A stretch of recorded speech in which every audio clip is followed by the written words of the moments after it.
करने में समर्थ भी थे भीष्म। वो यदि चाहते तो दुशासन की औकात नहीं कि वो द्रौपदी को भरी सभा में केस खींच करके लाए। द्रौपदी उस समय कहते हैं ऋतु धर्म से थी, उन्होंने मना भी किया था कि मुझे सभा में मत ले जाओ, लेकिन केसों को खींच करके द्रौपदी को लाया है दुशासन। और दुर्योधन इशारा करता है कि इस जंघा पर बिठाओ। भीम को बड़ा क्रोध आया है कि हे दुशासन, हे दुर्योधन, यदि तुमने ये कर्म किया दुष्कर्म तो तुझे छोड़ूंगा नहीं। मैं प्रतिज्ञा लेता हूं कि समय आएगा, अभी हम लोग प्रतिज्ञाबद्ध हैं, तो मैं अपनी जंघों, तेरी जंघाओं को मैं अपने गधा से ही तोड़ूंगा और तेरे जंघाओं के रक्त से ही द्रौपदी के केस को धुलाऊंगा। मैं ये प्रतिज्ञा लेता हूं। कई प्रतिज्ञा हुई है भैया महाभारत में।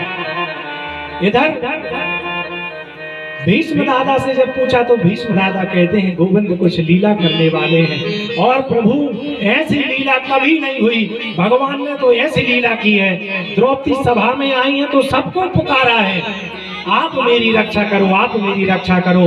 तो किसी ने कहा कि जब भगवान उस सभा में थे तो भगवान ने क्यों सब रक्षा नहीं की? तो बोले नहीं, द्रौपदी ने सबको बुलाया लेकिन प्रभु को बाद में बुलाया और कहा हे द्वारकाधीश, यदि आप इस धराधाम पर विराजमान हो तो मेरी रक्षा करो। तो भगवान तो बैठे थे, लेकिन उन्होंने कहा द्वारकाधीश, तो भगवान वहां से द्वारका गए, और द्वारका से आने में समय तो लगेगा भैया। तो द्वारका से जब भगवान आए हैं तो भगवान ने सफेदे सब्जे पीले हरीरे बैगने, भगवान ने इतने रंग बिरंगी साड़ियां पैदा कर दी कि दुशासन खींच कर बेहोश होकर के गिर पड़ा, लेकिन साड़ी खत्म नहीं हुई। भगवान ने ये लीला की, सारा संसार इस लीला को देख करके रह गया। गोविंद जब लीला करते हैं तो सारा संसार देखता है। इधर समझाया है इनको अर्जुन को, तो अर्जुन ने तो छोड़ दिया है। इधर भीम कहता है यदि तुम छोड़ दोगे तो हम नहीं छोड़ेंगे।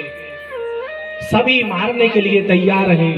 अर्जुन ने कहा प्रभु यदि आप आज्ञा दें तो मैं आपसे कुछ कहूं। भगवान ने कहा कहो। बोले प्रभु मैं प्रतिज्ञा ले चुका हूं कि यदि इसको मारूंगा नहीं तो सुबह का सूर नहीं देखूंगा, क्या करूं प्रभु?